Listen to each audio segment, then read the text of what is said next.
السلام عليكم ورحمة الله وبركاته. الحمد لله رب العالمين، وأصلي وأسلم على أشرف الأنبياء والمرسلين نبينا محمد وعلى آله وصحبه أجمعين. أما بعد, on continue Inch'Allah Ta'ala nos assises dans le fiqh al-Maliki, dans la jurisprudence du jeûne, dans le fiqh al-Siyam. Et on est arrivé, alhamdulillah, à la fin du chapitre du jeûne, dans la parole d'Ibn Ashir, rahimahullah ta'ala, بلا تأول قريب ويباح للضر أو سفر قصر أي مباح. Et on a évoqué la fois précédente tout ce qui était relatif à l'iftar fi Ramadan, au fait de rompre le jeûne pendant Ramadan. On a cité le fait qu'Ibn Ashir rahimahullah il dit: Man aftara al-farda qadahu wal yazid kafaratan fi Ramadan in amad li aklin aw sharbi famin aw lil mani walaw bi fikrin aw bi rafd ma buni. On a évoqué qu'Ibn Ashir rahimahullah ta'ala il dit que la personne qui rompt le jeûne de manière volontaire en ayant l'intention de bafouer la sacralité du jeûne, ou alors par une interprétation qui est lointaine et qui n'est pas justifiable, eh bien cette personne-là, elle se doit non seulement de rattraper son jour de jeûne et de donner la kafara. Et on a expliqué les trois types de kafara dans la parole d'Ibn Ashir, wa kafiran bi sawmi shahrayni wila, etc., etc. Et on a dit qu'Ibn Ashir rahimahullah il parle dans les types et dans les catégories du fait de rompre le jeûne volontairement en bafouant l'obligation. Il dit li aklin aw sharbi famin, comme de manger ou de boire par la bouche. On a dit qu'Ibn Ashir rahimahullah il mentionne que dans l'école, dans le madhab, on ne considère pas une personne qui a fait parvenir à sa gorge ou à son estomac quelque chose qui annule le jeûne, comme on a mentionné dans le muftarat, dans les annulatifs du jeûne. S'il le fait parvenir à sa bouche ou à sa gorge ou à son estomac par autre voie que la bouche, on a dit que ça n'était pas parmi les annulatifs qui est obligé de donner une kafara, même si c'est fait volontairement, parce que, comme les ulama ils disent, ça n'est pas rattaché au désir de la personne. C'est-à-dire que la personne n'a pas envie de faire cela comme elle aurait envie de manger et de boire pendant le jeûne. Or, la kafara, elle est venue justement pour faire en sorte, c'est une mesure qui est pédagogique. C'est-à-dire que c'est une mesure qui est faite pour faire peur à la personne qui aurait envie de céder à ses passions, et pour que la personne elle se dise subhanallah, c'est grave, si je romps le jeûne, je vais devoir après jeûner 2 mois, je vais devoir nourrir 60 pauvres et c'est assez lourd. Donc la kafara elle vient pour l'empêcher de faire cela. Or, dans le fait de faire atteindre à sa gorge ou à son estomac quelque chose des muftirat sans que ça passe par la bouche, mais que ça passe par le nez, par l'œil ou par l'oreille, eh bien ça ne rentre pas dans cela. On a dit ensuite, Ibn Ashir l'a dit, awlil mani walaw bi fikrin, ou par le sperme qui sort, ne serait-ce que par la pensée. Et comme on a dit, idamatul fikr ou idamatul nazar, le fait de faire les préliminaires ou le fait de regarder avec insistance ou le fait de penser avec insistance à ces choses-là, si ça fait sortir du mani, eh bien la personne est considérée exactement comme une personne qui aurait un rapport en plein jour de Ramadan. Et justement, a fortiori, la personne qui a un rapport en plein jour de Ramadan, elle est a fortiori concernée par cela.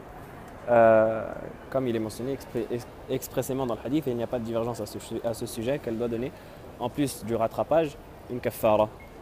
Donc Ibn Ashir, il mentionne que dans le madhab, dans l'école, même la personne dont le sperme sort, par exemple, par la masturbation, par les préliminaires avec son épouse, ou par une pensée, même une pensée, ou par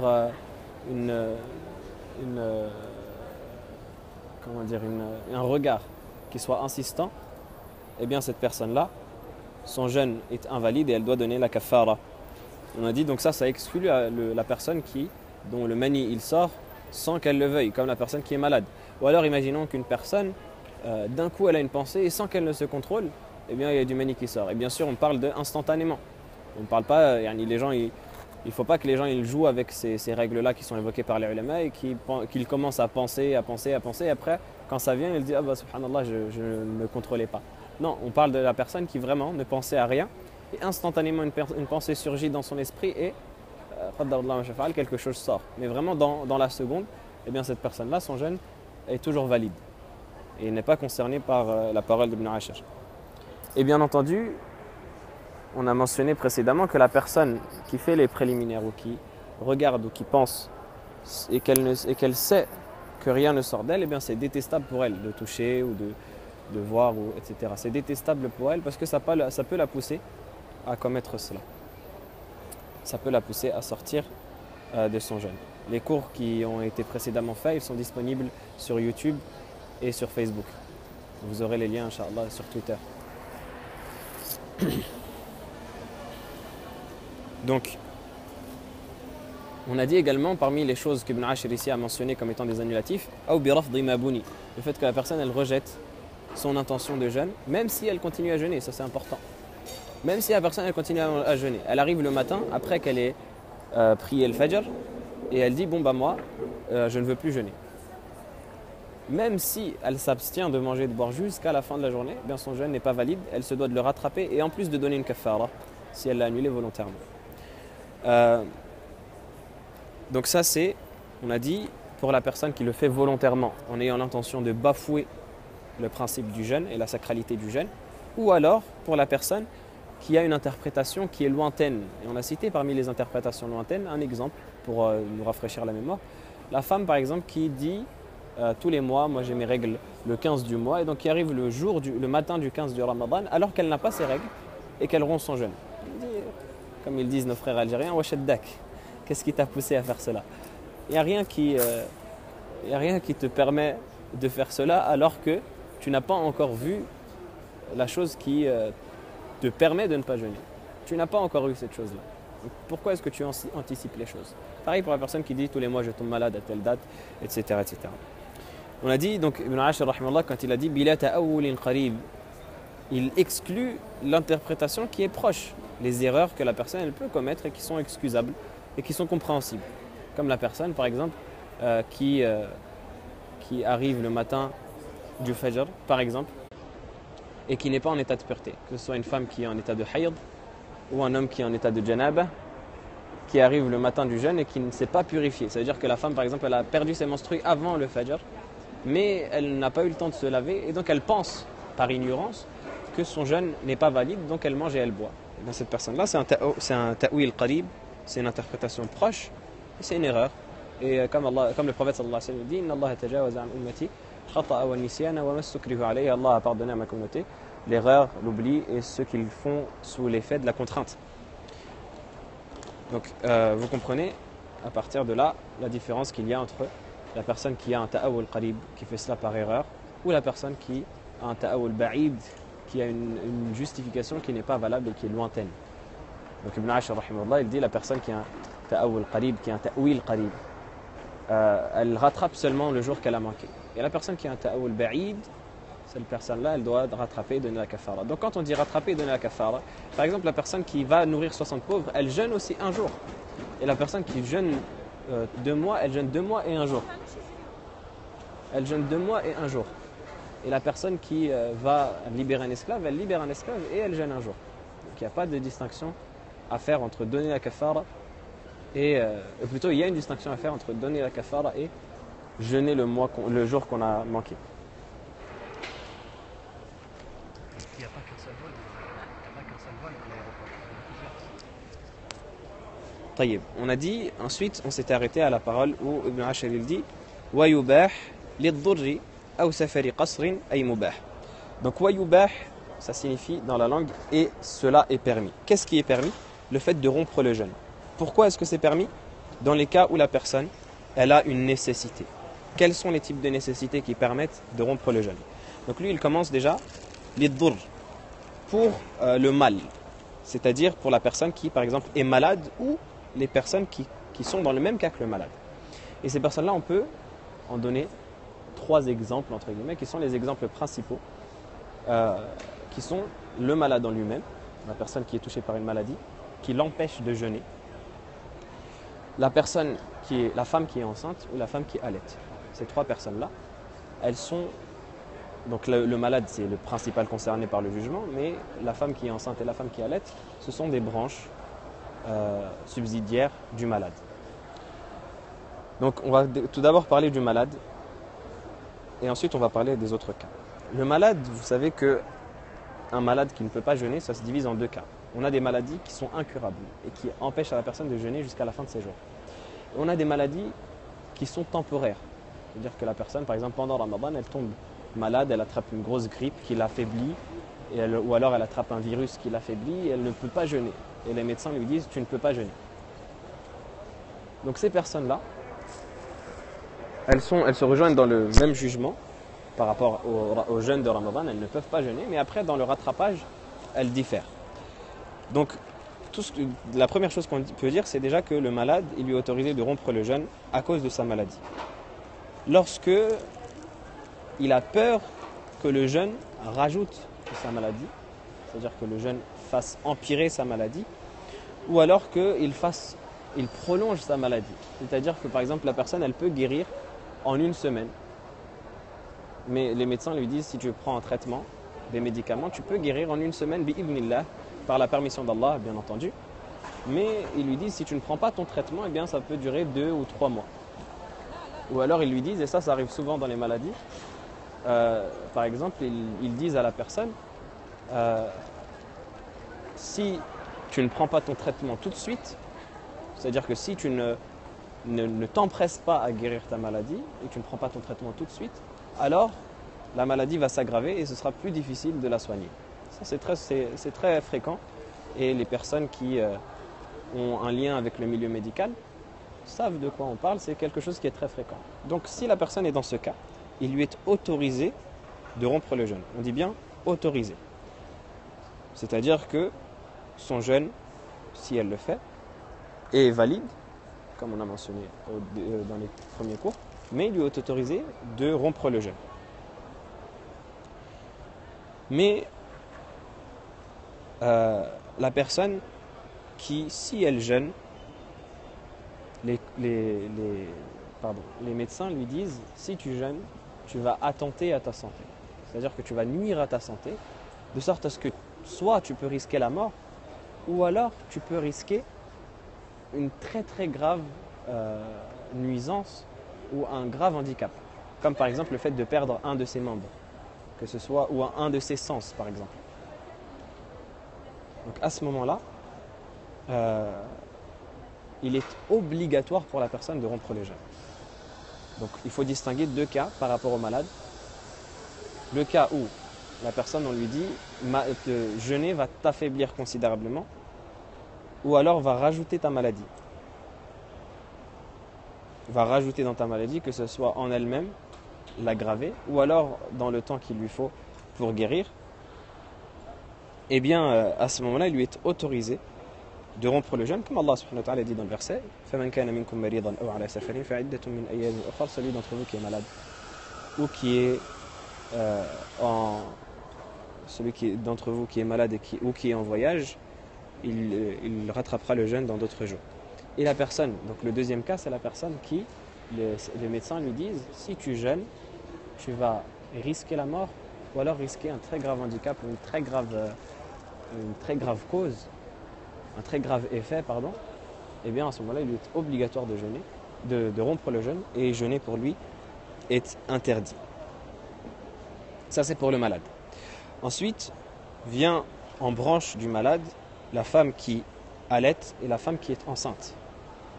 La femme qui allaite et la femme qui est enceinte, il leur est autorisé de rompre le jeûne à partir du moment où elles craignent pour leur enfant la maladie ou le fait que le cas de la personne s'aggrave. Donc il est autorisé pour la personne, la femme enceinte, de rompre le jeûne lorsqu'elle a peur pour son enfant, pour sa santé, ou alors lorsque cela les affaiblit elles-mêmes.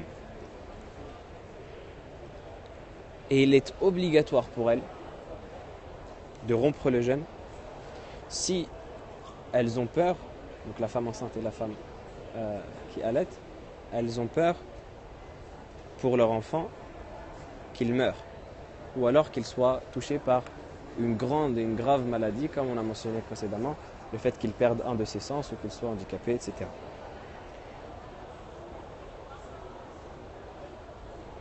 Par contre, pour la femme qui allaite, si elle peut payer une nourrice, alors il lui est obligatoire de jeûner et de payer la nourrice. Et l'argent de la nourrice, il sera pris de l'argent de l'époux, s'il a de l'argent, ou alors de l'argent de l'enfant lui-même, s'il lui est donné une part d'argent. Et dans tous les cas, le hasil, c'est que si elle peut payer la nourrice, il lui est obligatoire de payer la nourrice et de jeûner. Le cas où elle peut ne pas jeûner, c'est le cas où elle ne peut pas payer une nourrice et qu'elle est obligée d'allaiter son enfant elle-même. Si on est malade et qu'on a une greffe du foie, il faut revenir au médecin. L'avis des médecins est très important dans ces sujets-là. Je me permets de faire une très courte parenthèse. Ça montre que l'islam marche avec la science. Et c'est une grande calomnie et une grande injustice de prétendre que l'islam est étranger à la science et n'est pas compatible avec la science. L'islam, c'est la science et la science, c'est l'islam. C'est-à-dire que dans l'islam, Allah subhanahu wa ta'ala nous invite à méditer, à réfléchir, à voir le corps humain, à réfléchir sur le corps humain, etc. Et en vous-même, il y a des signes, ne voyez-vous pas. Et certains ulama ont cité que les métiers comme la médecine, etc., sont des fard kifaya, sont des obligations communautaires. Il faut qu'une partie de la communauté s'en charge. Donc tout cela, c'est l'essence même du message de l'islam, de revenir aux gens aux gens de connaissances et aux gens de sciences dans ces sciences-là qui sont mondaines. Donc on se doit de travailler avec les médecins. Les musulmans, ils se doivent d'être en relation avec les gens de science dans ces domaines-là. Et la personne qui jeûne, elle se doit de revenir vers une personne, ou plutôt qui est touchée par une maladie et qui lui est pas possible de jeûner, elle se doit de revenir vers une personne de confiance, qui aurait de la connaissance dans la médecine, donc bien sûr un médecin agrégé, un médecin reconnu. Et elle le questionne, elle lui dit, je vais jeûner, est-ce que ça va nuire à ma santé ou pas? Et ensuite, en fonction de ce que le médecin lui dit, et que le médecin soit une personne de confiance, eh bien, elle jeûnera ou pas. Et si le médecin il commence à lui dire c'est mieux que vous ne jeûniez pas, mais vous pouvez jeûner, eh bien, elle prend le jugement que le médecin va lui donner et elle l'applique ou elle l'éclaire à la lumière du fiqh, elle l'éclaire à la lumière du jurisprudence et des règles qu'Allah subhanahu wa ta'ala a instituées dans le jeûne. Tayyib. Donc, on revient au cas de la femme qui allaite. Barakallahu fikum, les questions qui sont en relation avec le cours, laissez-les à la fin, Inch'Allah. On fera une petite parenthèse pour y répondre. Que ça n'interrompt pas le fil du cours. Donc la femme qui allaite et la femme qui est enceinte, on a dit que si elles avaient peur pour leur personne ou pour leur enfant, alors il est autorisé pour elles de ne pas jeûner. Mais il y a une particularité que la femme qui allaite a, que la femme enceinte n'a pas. C'est que la femme qui allaite, si elle rompt le jeûne, il est obligatoire lorsqu'elle le rattrape de donner en même temps, de nourrir un pauvre pour chaque jeûne qu'elle aura manqué par un moud. Et on a expliqué ce que c'était le moud hier. Et ce, dans le cas où elle rompt le jeûne parce qu'elle a peur pour son enfant. Parce qu'en vérité, l'allaitement, ce n'est pas une maladie véritable, mais plutôt on prend ça par précaution pour ne pas que l'enfant il soit lésé.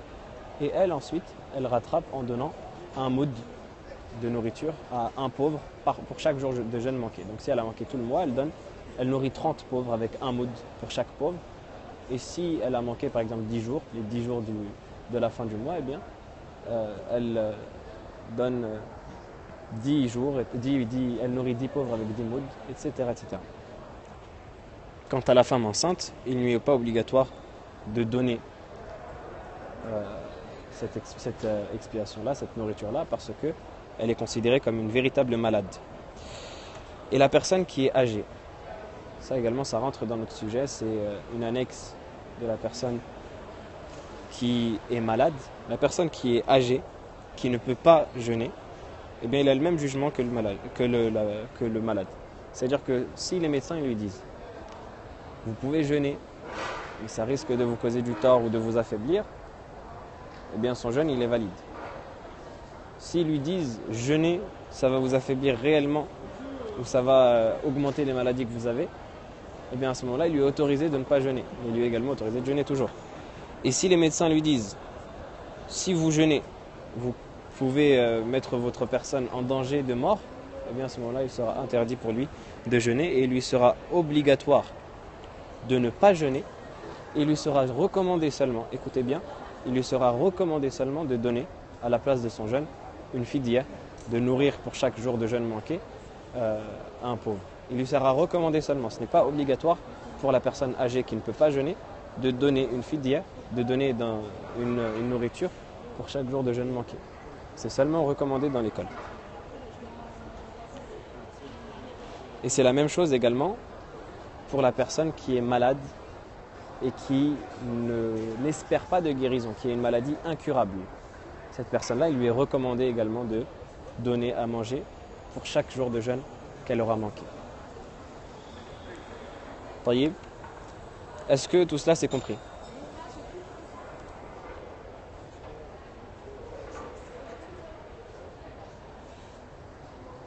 Est-ce que c'est compris tout cela? S'il y a quelque chose qui n'est pas compris, on revient sur le chapitre. Comme c'est la fin du chapitre, on revient sur le sujet, pardon. Comme c'est la fin du chapitre, pour être bien sûr que tout est maîtrisé, surtout que c'est des cas concrets, il se peut qu'il y a parmi nous des heureux élus qui sont enceintes ou alors qui allaitent. Allah subhanahu wa ta'ala bénisse à chacun dans sa descendance et dans son foyer. Eh bien, c'est des cas qu'il faut absolument comprendre, ou des personnes âgées dans nos familles. Taïb. Ensuite, pour le voyage, donc Ibn Ashir, rahimahullah, si vous vous rappelez bien dans le vers qu'on a cité, il dit Bila ta'awulin qaribin wa yubah lidurri aw safari qasrin ay mubah. Pour, il est autorisé de rompre le jeûne pour un mal qu'on pourrait recevoir, on a traité les différents types de maux, ou alors pour un voyage qu'il est autorisé de faire et qui est considéré comme un voyage de qasr. Et on a déjà parlé du voyage dans les conditions du jeûne, mais on va en reparler correctement ici avec tous les détails qui sont nécessaires. Le voyage pour lequel il est autorisé de rompre le jeûne à 4 conditions. Je répète, le voyage pour lequel il est autorisé de rompre le jeûne à 4 conditions. La première des conditions, c'est que le voyage en lui-même soit un voyage qui autorise de raccourcir la salat. Donc un voyage de qasr. On a mentionné la dernière fois ce que c'était un voyage de qasr, on a dit c'est à peu près entre 80 et 85 km d'après ce que les ulama contemporains ont calculé en fonction des hadiths du prophète sallallahu alayhi wa sallam où il dit que c'est un voyage d'un jour et d'une nuit, etc. Donc c'est à peu près 85 km. Si la personne, elle fait un voyage qui soit moins que cela et qu'elle rompt le jeûne, son jeûne n'est pas valide. Et comme on a mentionné dans l'iftar, comme on a mentionné dans le chapitre qu'on a cité hier, si elle pensait que ça lui autorisait de rompre le jeûne, alors c'est ce qu'on appelle un ta'wil qarib, une interprétation proche qui fait qu'elle est excusée dans son erreur, mais elle doit quand même rattraper uniquement le jour et ne pas donner une kafara. Maintenant, si elle rompt le jeûne volontairement tout en sachant que son voyage ne lui autorise pas de rompre le jeûne, mais elle rompt le jeûne quand même, eh bien, elle se devra de donner une kafara en plus du rattrapage. La deuxième des conditions, c'est que le voyage soit autorisé en soi. Il ne soit pas un voyage illicite, un voyage pour lequel on va commettre un péché. Akramakumullah, certaines. Et on trouve ça à notre époque. À l'époque, il pouvait y avoir des gens qui voyageaient pour forniquer, par exemple. Akramakumullah. Et aujourd'hui, on trouve ça également, des voyages où les gens vont pour faire la fornication, où les gens vont pour consommer de la drogue, etc. Parce qu'il y a des pays qui l'autorisent, ou il y a des pays dans lesquels c'est plus facile que leur pays dans lequel ils habitent. Ou les personnes, par exemple, qui habitent dans des pays musulmans et qui vont exprès dans des pays non musulmans pour pouvoir faire les choses qui leur sont interdites dans leur pays. Eh bien, ces personnes-là qui ont cette intention-là de voyage, le qasr, le fait de raccourcir la prière, et le fait de rompre le jeûne ne leur est pas autorisé. Pourquoi? Parce que les ulama ils disent pour les blâmer dans le fait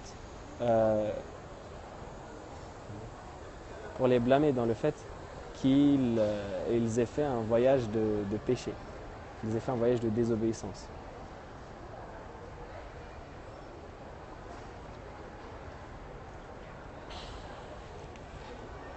La troisième des conditions, c'est pour la personne qui fait un voyage dans lequel elle va avoir l'intention de commettre un péché, si cette personne-là, elle rompt le jeûne malgré cela, elle se devra dans tous les cas de donner une kafara avec le rattrapage. Pourquoi? Parce que les ulama ils disent c'est apparent pour elle que son jeûne ne lui autorisait pas de déjeuner pendant Ramadan. Son voyage ne lui autorisait pas de rompre le jeûne. C'est apparent pour elle. C'est-à-dire qu'il n'y a personne de, entre guillemets, normalement constitué. Il n'y a personne d'assez raisonnable pour dire qu'on va faire un voyage qui est un péché. Et en plus, on va avoir l'autorisation de profiter des rukhas qu'Allah nous a donné, des permissions qu'Allah nous a données, de ne pas jeûner, de ne pas de raccourcir la prière et de rassembler les prières. C'est pas quelque chose qui est raisonnable. Comment est-ce que, en plus, la plupart du temps, la personne qui va commettre un péché, elle va utiliser la rukhsa qu'Allah lui a donnée, la permission qu'Allah lui a donnée pour commettre le péché. C'est-à-dire à notre époque, par exemple, les personnes qui voyagent dans un pays pour forniquer, akramakumullah, ou pour consommer de la drogue, eh bien il va la consommer 2 jours et il va dire je la consomme 2 jours et je fais la fornication 2 jours parce que je ne suis pas un jeûneur, parce que je suis en état de voyage. Est-ce que c'est quelque chose qui est raisonnable? Ça ne peut pas être quelque chose qui est raisonnable. Donc les ulama ils disent dans tous les cas, il n'y a pas de ta'awul qarib ou de ta'wil qarib ou de ta'wil ba'id, d'interprétation lointaine ou d'interprétation proche. Dans tous les cas, elle donne une kafara avec chaque jour qu'elle aura manqué. Et une chose qu'on n'a pas mentionnée hier, les ulama du madhab ils disent que al-kaffarat, c'est une kafara pour chaque jour de jeûne. C'est-à-dire que si par exemple la personne elle transgresse 10 jours de jeûne et qu'elle les rompt de manière volontaire, ils disent ta'addud al-kaffarat ma'a ta'addud al-ayyam la ma'a ta'addud al-asbab. Le fait de donner les kaffarat, ça se multiplie en fonction des jours qui sont transgressés et non en fonction des causes. Donc si par exemple la personne elle fait l'acte charnel pendant le jour de jeûne, puis elle mange et elle boit, etc., ben, toutes les causes qu'elle va faire pendant une journée, ce sera compté comme une journée. Mais si par exemple elle commet l'acte charnel un jour, et ensuite elle rompt le jeûne l'autre jour en mangeant, et ensuite elle rompt son intention le 3e jour en disant je ne veux plus jeûner, etc., eh bien elle devra donner pour chaque jour qu'elle aura transgressé une kafara. Donc ça c'est un point important qu'il faut mentionner et qu'on n'a pas mentionné la dernière fois. Donc la 3e condition, c'est que la personne qui veut voyager, et là on va rentrer dans les conditions qu'on n'a pas mentionnées, les 2 dernières conditions on ne les avait pas mentionnées la dernière fois. La 3e condition, c'est que la personne qui veut jeûner, elle formule l'intention du fait qu'elle va rompre le jeûne la veille. Comme le jeûneur formule l'intention la veille qu'il va jeûner, eh bien lui, le voyageur, il formule l'intention dès la veille qu'il va rompre le jeûne. Et il faut en plus de cela, et c'est ça la 4e condition, qu'il commence le voyage avant le fajr. Au début du jour avant le fajr. C'est-à-dire qu'ils sortent de sa ville, ils sortent des constructions de la ville avant que le fajr se lève, avant que l'aube se lève. S'il sort des constructions de sa ville après que le fajr soit levé, alors qu'il avait eu l'intention de rompre le jeûne, eh bien son jeûne sera, son excuse ne sera pas acceptée et elle devra rattraper. Et elle sera considérée comme une personne qui a al-intihak, qui est considérée comme quelqu'un qui a transgressé. Donc c'est par ces 4 conditions-là qu'il est autorisé aux voyageurs de rompre le jeûne. Parce que c'est ces conditions-là qui font qu'un voyageur est véritablement voyageur. Donc si une personne demanderait la preuve ou quoi, ces conditions-là, elles sont tirées directement du verset et des hadiths qui mentionnent cela. Parce que c'est avec cela qu'on considère une personne comme voyageur.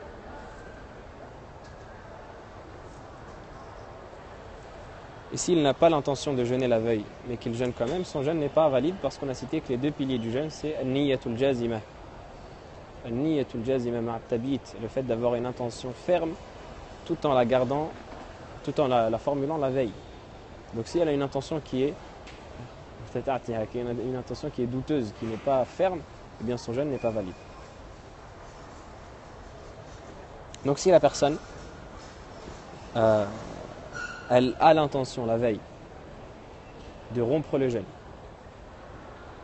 et qu'elle ne prend pas son voyage avant le Fajr, mais plutôt qu'elle commence le voyage après le Fajr, ou alors qu'elle ne voyage pas du tout, elle devra remplacer son jeûne et donner la kafara. Et il n'est pas excusé par toute interprétation parce que c'est considéré comme une personne résidente, comme une personne qui réside, qui aurait rompu son jeûne, vu qu'il n'est pas voyageur, il n'a pas commencé un état de voyage.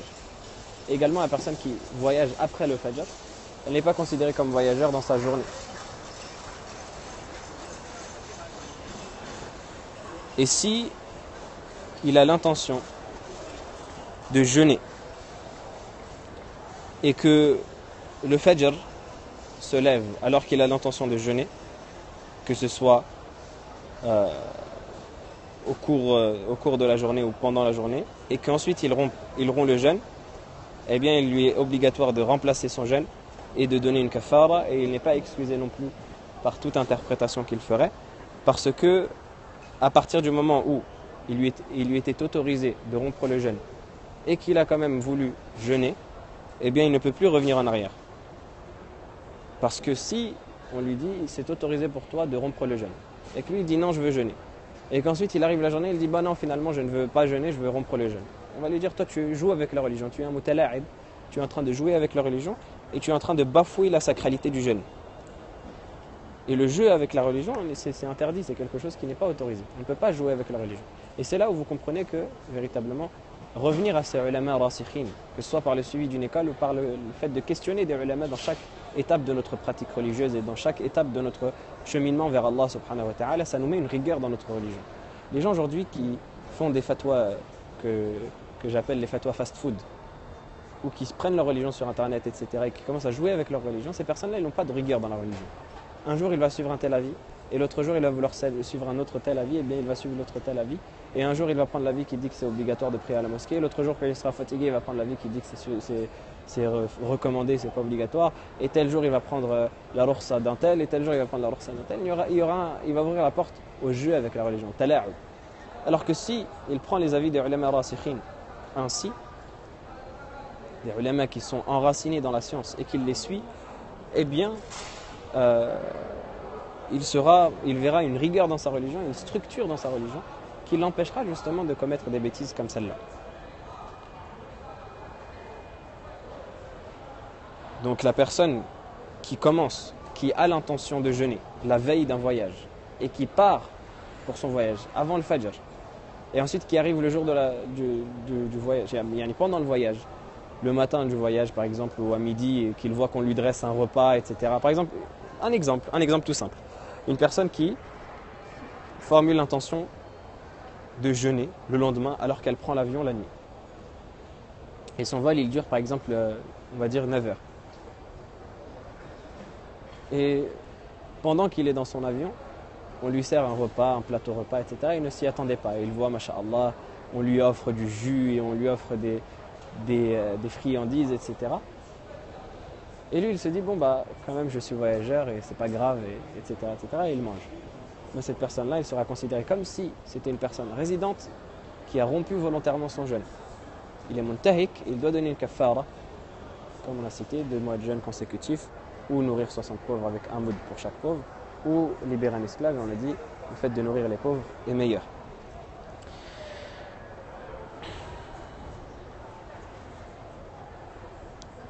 طيب.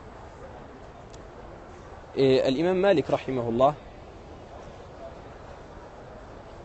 donc la punition d'une personne qui a fait un rapport sexuel pendant Ramadan, on l'a cité la fois précédente, au cours d'hier, on va la répéter, c'est de rattraper le jeûne, premièrement, et ensuite, soit de jeûner 2 mois consécutifs, soit de nourrir 60 pauvres avec un moud pour chaque pauvre. Un moud, c'est l'équivalent à peu près d'un demi-kilo de la nourriture qui est répandue dans le pays. C'est-à-dire que s'il mange du riz ou des pâtes, etc., de donner cette nourriture-là. Ou alors de libérer un esclave. C'est ces 3 possibilités-là. Et nourrir les pauvres est meilleur dans l'école maliki. Mais c'est 2 mois consécutifs, c'est-à-dire 2 mois à la suite, sans arrêt, sans stop. sans pause, ou alors nourrir 60 pauvres, ou libérer un esclave, mais c'est difficile à notre époque. Et l'imam Malik, rahimahullah, il a été questionné dans le Mudawwana sur est-ce qu'il est meilleur pour la personne qui est en état de jeûne, ou qui va voyager, pardon, de jeûner ou de rompre le jeûne. Il a dit, lui, autorisé de rompre le jeûne, comme de jeûner, mais jeûner, mais préférable. Parce que le prophète sallallahu alayhi wa sallam dit dans le hadith qui est authentique, Laysa min al-birr as-siyamu fi as-safar. Il ne fait pas partie du bien de jeûner, ou plutôt, pardon, parce que le prophète sallallahu alayhi wa sallam dit Laysa min al-birr as-siyam fi as-safar. Le prophète sallallahu alayhi wa sallam dit il ne fait pas partie du bien de jeûner pendant un voyage, mais le prophète alayhi wa sallam, il est rapporté dans un hadith que des compagnons ont voyagé avec lui et que certains ont jeûné. Et certains ont rompu le jeûne et que le prophète sallallahu alayhi wa sallam a agréé les deux cas. Donc l'imam Malik il dit c'est préférable pour la personne de jeûner, mais il lui est autorisé de rompre le jeûne comme de jeûner pour le hadith qu'on a mentionné et pour le verset Allah subhanahu wa ta'ala il dit فَمَنْ كَانَ مِنْكُمْ مَرِيضًا أَوْ عَلَى سَفَرٍ, celui d'entre vous qui est malade ou en voyage, فَعِدَّةٌ مِنْ أَيَّامٍ أُخَرٍ, il rattrapera son jeûne dans d'autres jours. طيب. Est-ce que c'est compris? Est-ce qu'il y a des questions à propos de ce qu'on vient de citer? En altitude, il faut boire, c'est dangereux pour les reins. Barakallahu fik du conseil. Donc si la personne elle voyage de nuit, mettez l'intention de rompre le jeûne. طيب, donc on passe à la suite, Inch'Allah. Ibn Ashir, rahimahullah ta'ala, il dit dans la suite des vers وَعَمْدُهُ فِي النَّفْلِ دُونَ ضُرِّ مُحَرَّمٌ وَلْيَقْضِي لَا فِي الْغَيْرِ دُونَ ضَرِّ محرم وليقضي لا في الغير. Ici, il va traiter, dans le dernier vers, Inch'Allah ta'ala, qu'on va évoquer, le cas du jeûne surérogatoire. Le jeûne surérogatoire, il est différent du jeûne obligatoire dans le fait qu'il n'a pas été obligé par Allah subhanahu wa ta'ala, mais simplement que c'est recommandé. C'est-à-dire qu'il n'y a pas... Non, c'est un pauvre par jour... non, 60 pauvres, oui, par jour de jeûne rompu. Non, 60 pauvres par jour de jeûne rompu. Donc je disais, le jeûne surrogatoire, il est différent du jeûne obligatoire dans le sens que Allah subhanahu wa ta'ala n'a pas rendu obligatoire. Les questions à la fin, barakallahu fikum. Retenez juste vos questions et on y répond là, on va terminer Inch'Allah dans quelques minutes. On y répond juste après, si c'est en rapport avec le sujet du jeûne, pas extérieur au rapport du jeûne. Donc on disait, le jeûne surrogatoire il est différent du jeûne obligatoire dans le sens où Allah subhanahu wa ta'ala il n'a pas rendu obligatoire. Donc c'est la personne qui va faire un tatawwu', qui va faire un acte de bénévolat si vous voulez, où elle va jeûner bénévolement le jeûne obligatoire. Mais à partir du moment où on rentre dans le jeûne obligatoire, dans le jeûne surrogatoire, pardon, à partir du moment où on rentre dans le jeûne surrogatoire, il est obligatoire de le terminer jusqu'à la fin. Pourquoi? Parce que toute adoration dans laquelle la personne elle rentre, il devient obligatoire de la clôturer. C'est-à-dire qu'à la base, même si ce n'était pas une adoration qui était obligatoire, mais dès que tu rentres dedans, il t'est obligatoire de la clôturer, il t'est interdit d'en sortir. Ça vaut pour la salat, qu'elle soit surrogatoire ou obligatoire. Ça vaut pour le pèlerinage, pour la umrah. Et ça, les ulama, ils sont tous d'accord par rapport au pèlerinage et par rapport à la umrah, que la personne qui fait l'ihram, qui rentre dans la sacralité, qui fait cet état-là de sacralité dans lequel elle va avoir l'intention de faire nusuk, de faire les rites du pèlerinage, que ce soit le grand ou le petit, même si c'est surrogatoire. Par exemple, le cas d'une personne, elle a déjà fait le pèlerinage d'islam, son pilier d'islam, mais elle veut refaire le pèlerinage, donc c'est un pèlerinage surrogatoire. À partir du moment où elle rentre dans l'ihram, il est obligatoire de continuer jusqu'à la fin. Et ça, c'est un sujet d'ijma', de consensus par rapport au pèlerinage et par rapport à la umrah. Mais les ulama, ils disent, les ulama de Maliki, ils disent également, dans ce cas-là, il y a le jeûne qui est surrogatoire. Et tout simplement parce que si on dit ça pour le pèlerinage, que ce soit grand ou petit, eh bien on dit ça pour le jeûne également, qu'il soit obligatoire ou surrogatoire. Il est interdit de le rompre, même s'il est surrogatoire. Et donc, il est obligatoire de le terminer, il est interdit de le rompre également parce qu'Allah subhanahu wa ta'ala nous dit Ya ayyuhalladhina amanu ati'u Allah wa ati'u ar-rasula wa la tubtilu a'malakum. ô vous qui avez cru, obéissez à Allah et obéissez au messager, et ne rendez pas vos œuvres vaines, et n'annulez pas vos œuvres. Ne rendez pas vos œuvres vaines. Donc Allah subhanahu wa ta'ala nous a interdit d'annuler nous-mêmes nos œuvres, et il nous a mentionné que il était obligatoire de terminer son œuvre une fois qu'on l'a commencé. Pour le Hajj et l'Umrah, la preuve que les ulama citent à ce sujet, c'est la parole d'Allah subhanahu wa ta'ala. Il dit wa atimmu al-hajj wal umrata lillah, et complétez le Hajj et la Umrah pour Allah. Donc les ulama ils disent, ce verset-là, il prouve que quand on commence le Hajj ou la Umrah, il est obligatoire de le terminer. Comme on a dit, ça c'est un sujet d'ijma' entre les 4 écoles et entre tous les savants. Un sujet de consensus, tous les savants ils sont d'accord à ce sujet-là. Et Allah subhanahu wa ta'ala également il nous dit ayyuhalladhina amanu awfu bil uqud, ô vous qui avez cru, respectez vos engagements. Et la personne lorsqu'elle commence un jour de jeûne, elle s'engage avec Allah subhanahu wa ta'ala de jeûner, de s'abstenir de manger et de boire jusqu'à la fin de la journée. Donc le jeûne ce n'est pas un jeu, c'est un engagement avec Allah subhanahu wa ta'ala. Tu t'engages avec Allah de garder ton intention de jeûne et de t'abstenir de manger et de boire jusqu'à la fin de la journée. Même si c'est surrogatoire, ça reste un engagement avec Allah subhanahu wa ta'ala.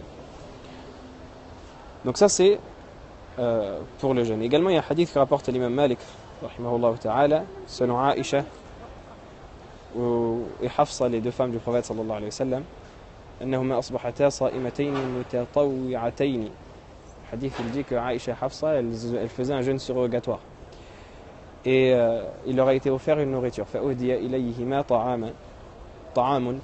Il leur a été offert aux deux une nourriture. فأفطرتا عليه. Elles ont rompu le jeûne surrogatoire qu'elles faisaient en mangeant cette nourriture.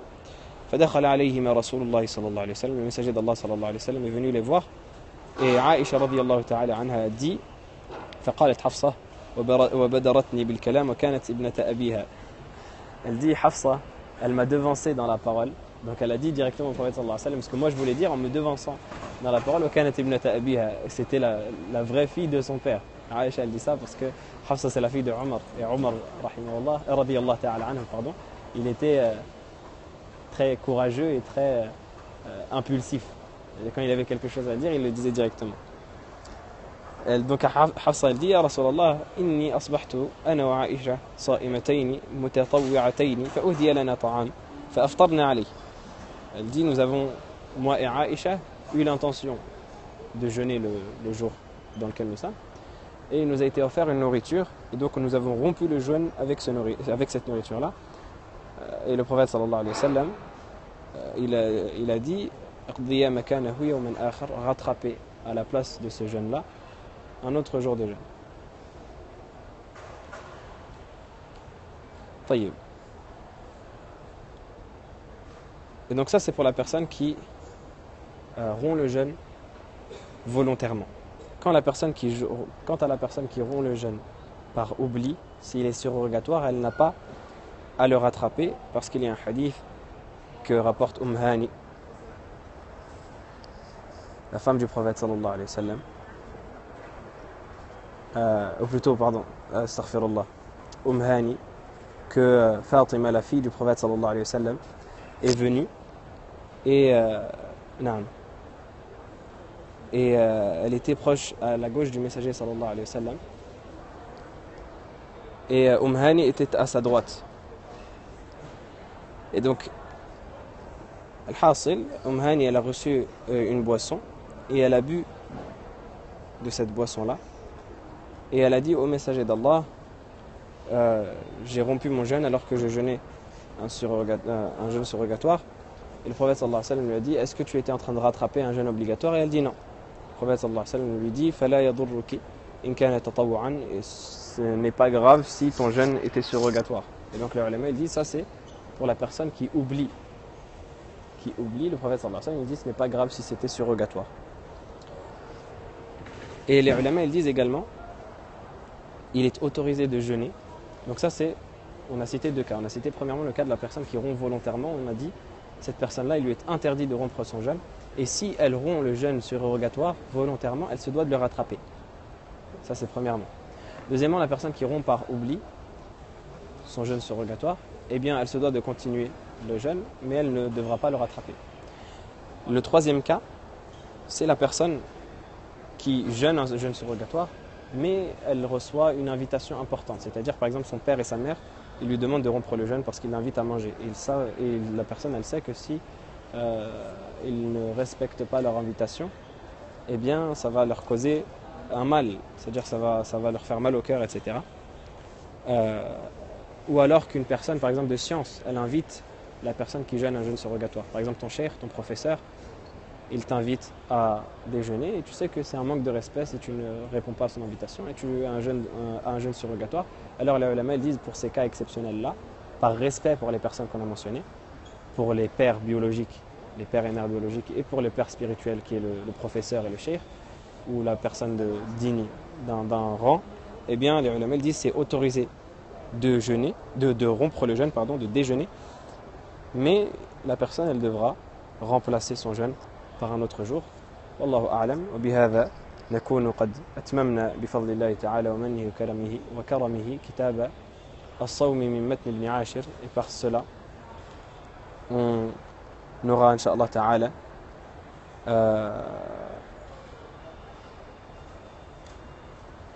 clôturé le chapitre du jeûne. En sachant que, j'ai oublié de mentionner quelque chose, en sachant que les ulama divergent dans l'école à propos de la personne qui répond à l'invitation de ses parents.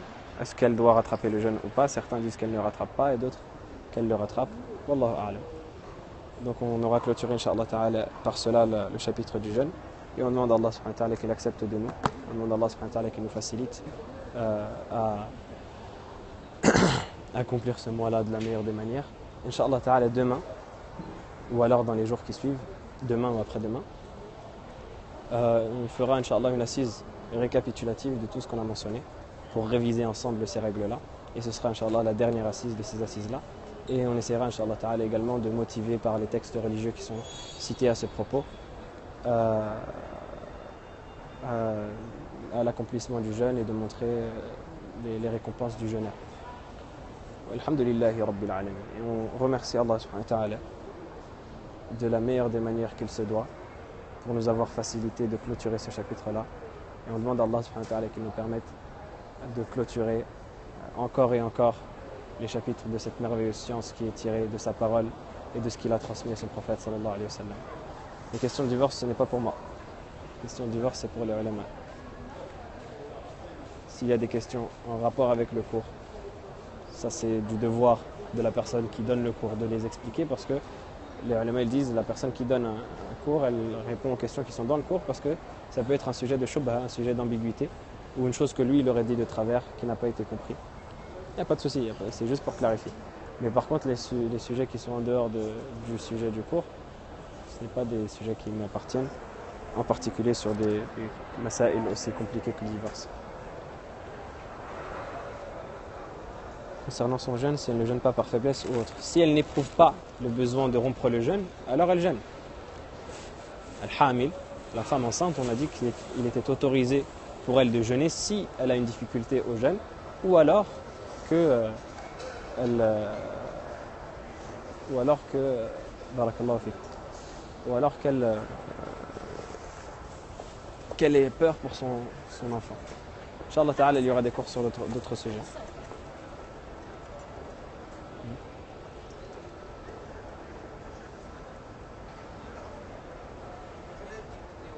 Si un Bernard invite un repas quand même. Ça dépend. Si c'est un repas, on sait que c'est une personne importante à nos yeux, etc. Et on sait que ce sera vexant pour elle de refuser. Non, ça rentre dans ce que les ulama évoquent du matin. Wallahu a'lam. Ahsant, très bonne question. Très très bonne question. Jusqu'à quand on peut rattraper nos jours?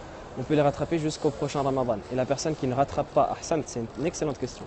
La personne qui ne rattrape pas ces jours de jeûne jusqu'au Ramadan prochain et qui laisse le Ramadan suivant passer sans qu'elle n'aura rattrapé, eh bien elle se doit de donner une fidya, une expiation pour chaque jour qu'elle aura manqué.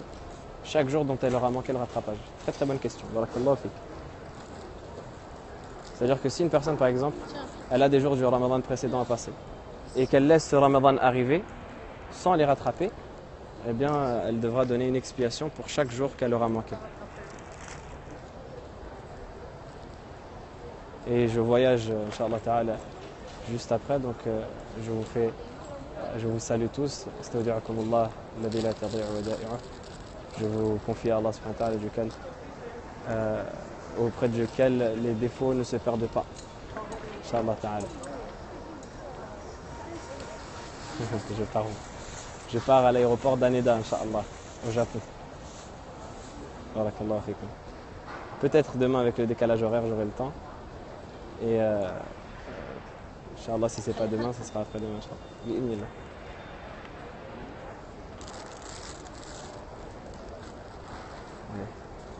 Inch'Allah, oui. Je suis invité par une mosquée de Tokyo, Inch'Allah, pour faire le mois de Ramadan. Barakallahu fikum. Je parle un peu le japonais, Hajime Mashite. Celui qui doit jeûner de moi et tombe malade. Entre Ahsant, celui qui fait le jeûne de rattrapage, ou plutôt le jeûne de kafara, et qui tombe malade, on l'a cité dans le cours précédent, elle continue son jeûne comme si de rien n'était. Mais si elle rompt le jeûne au cours des 2 mois, volontairement, sans excuse, eh bien, elle se devra de recommencer dès le début. Salam alaikum. Barakallahu fikum. Amin wa iyyakum. Barakallahu fikum. Salam alaikum wa rahmatullah. J'essaierai, Inch'Allah ta'ala, de faire des périscopes de là-bas pour vous montrer un peu la vie qu'il y a là-bas. Si Allah subhanahu wa ta'ala me facilite d'y aller, que je reste en vie. Non, c'est la première fois. Barakallahu fikum. Salam alaikum wa rahmatullah.